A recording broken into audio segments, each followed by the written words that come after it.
굿모닝에서 진행하는 여러분의 영디 최영입니다. 자, 우리 지방직 대비 D-72일 대작전, 바로 23년 지방직 7급의 13번부터 16번 문제까지 좀 풀어보려고 합니다. 지방직 문제 좀 어떠세요, 여러분?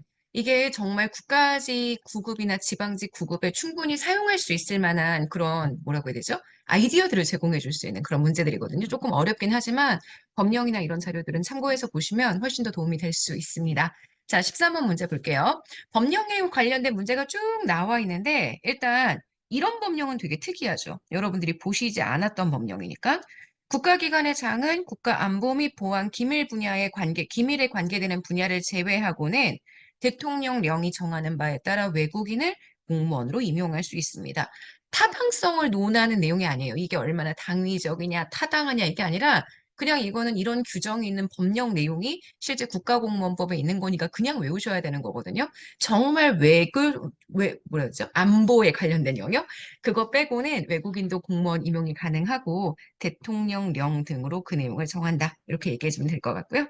2번, 임용시험 성적과 임용 후 근무 성적 사이의 상관관계가 높다면 시험 성적과 근무 성적의 상관관계 연관성이 높다? 그러면 이건 타당한 거죠. 이 타당성 중에서도 어떤 타당성이냐면 우리 가장 메인되는 타당성이 제가 기준 타당도라고 이야기했던 거 기억하시죠?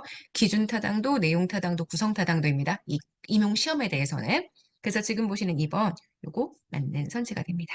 3번입니다. 국가기관의 장은 업무의 특성이나 기관의 사정들을 고려해서 소속 공무원을 대통령령이 정하는 바에 따라 통상적인 근무 시간보다 짧게 근무하는 공무원, 아시겠지만 시간 선택제 공무원입니다. 시간 선택제 공무원을 임기제로 채용할 수도 있고요. 시간 선택제 공무원을 처음부터 우리가 신규 채용하는 것도 가능합니다. 시간 선택제로 전환할 수 있는 것도 알고 계시죠? 자, 그래서 한번 맞는 선지. 신규 채용되는 공무원의 경우는요. 본래에 정해진 15기간이 있지만 예외적으로 대통령령 같은 것들이 정한다면 15 임용에 대한 기간을 면제하거나 단축시킬 수 있습니다. 대부분 이런 임용에 관련된 건 임용권자가 대통령이니까요. 대부분 대통령령으로 현재 규정하는 내용들로 구성이 된다. 이렇게 기억하시면 편할 것 같아요. 자, 그래서 단축시킬 수 없다. 여기 틀렸어요. 단축시킬 수 있다이기 때문에 4번 이게 틀린 선지가 될 거고요. 자, 14번 들어가도록 하겠습니다. 공직 윤리 관련. 여기도 마찬가지로 법령입니다. 윤리 관련된 법령이 꽤 자주 출제가 되는 것 알고 계시죠? 자, 첫 번째 거는 공익신고자 보호법이란 법이에요. 사실 이런 법까지 어떻게 알아? 그지? 공익신고자 보호법까지 어떻게 내가 알아요? 자, 만약에 공익신고를 내가 했어. 공익신고자의 동의 없이 공익신고자의 인적사항 등을 다른 사람에 알려주거나 공개한다. 자, 그러면 이런 경우는 징역이나 벌금 등의 법적인 제재의 대상이 된다. 이렇게 설명하는 내용이거든요. 여러분들이 요거는 딸딸딸 외우려고 하지 마시고, 공익신고자 보호법의 내용이 있구나. 요 정도로 기억해 주시면 좋을 것 같습니다. 2번이에요.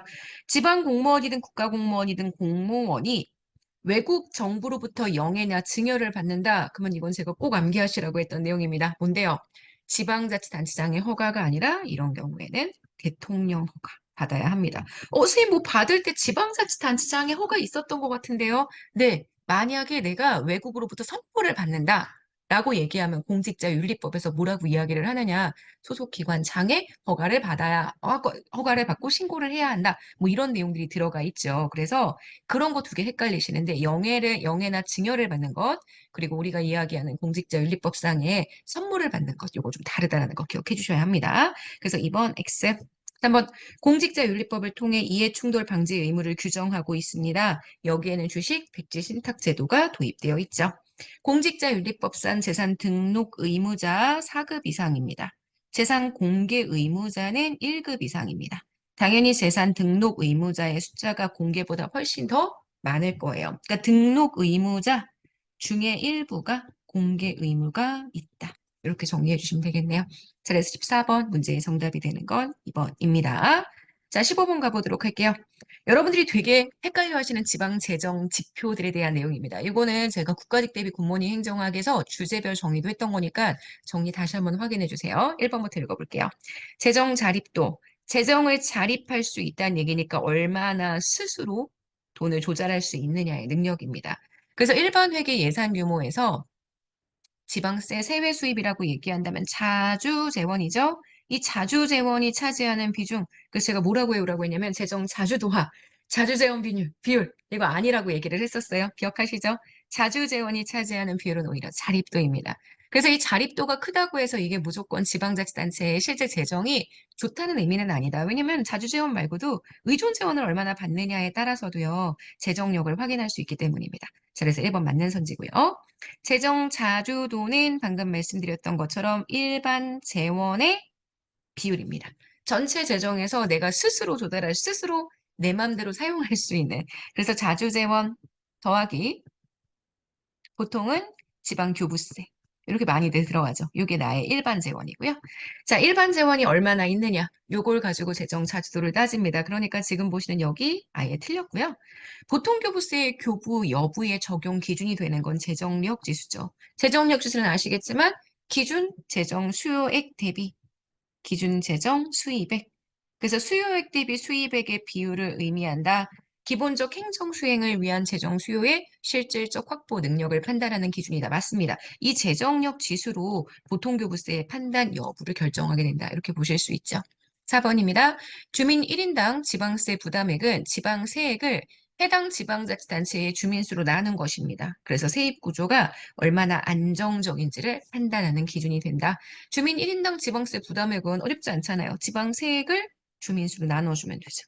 그럼 1인당 얼마나 세금을 부담하고 있느냐의 정도로 내용을 설명할 수 있을 것 같아요. 그래서 문제의 정답이 되는 거 몇 번이냐면 옳지 않은 거 골라줘야 하니까요. 2번입니다. 자, 16번 예산 과정에 대한 문제도 한번 쭉 읽어볼게요. 자, 각 중앙관서의 장은 그 소관에 속하는 다음 연도의 세입세출 예산, 계속비, 명시 2월비, 국고채무 부담행위에 대한 요구서를 작성합니다. 예산 요구서죠? 매년 5월 31일까지 기재부 장관에게 제출. 맞습니다. 자, 2번 정부는 예산안을 국회에 제출한 후 부득이한 사유로 그 내용의 일부를 수정하고자 합니다. 수정 예산안 제출하면 되는데요. 당연히 이 수정 예산안도 국무회의 심의, 대통령 승인을 얻어야 하기 때문에 맞는 내용이 되고요. 3번입니다. 국회에 제출한 예산안은 예산결산특별위원회에서 예비심사를 한다? 이상하죠? 네. 소관 상임위에서 예비심사를 하고요. 예결특위에서 종합심사를 하고 그게 다 끝나고 나면 본회의에 부의하는 거기 때문에 예비심사는 예결특위가 아니라 상임위에서 종합심사를 예결특위에서 글씨가 너무 개발세 말이네요. 그 다음 마지막에 본회의 이렇게 진행이 된다는 점을 기억해 주셔야 합니다. 3번 그래서 요거 현재 맞는 선지고요. 아니 틀린 선지고요. 얘가 정답이죠. 4번 기획재정장관은 회계연도마다 작성해서 대통령의 승인을 받은 국가결산보고서 제출 시점 맞아요. 4월 10일 감사원 제출입니다. 다음 연도인 건 알고 계시죠? 24년에 대한 국가결산 보고서는 25년 4월 10일까지 감사원 제출입니다. 법령 내용들이 쭉 들어가 있어서 법령을 한번 연습해 보시기 좋았었던 그런 날이 아니었나라는 생각이 듭니다. 7급에서 출제가 되는 선지는 9급에서도 계속 같이 반복되기 때문에 제가 모의고사 선지로도 많이 구현해 놨으니까요. 꼭 읽어보시고 내용 정확하게 찾아보실 수 있어야 돼요. 해설책 참고해 주세요. 자, 여기까지 해서 우리 오늘 굿모닝 행정학 마무리하도록 하겠습니다. 오늘 하루 정말 잘 보내시고요. 오늘 하루도 여러분 거예요. 내일 아침에 만날게요. 여러분, 안녕.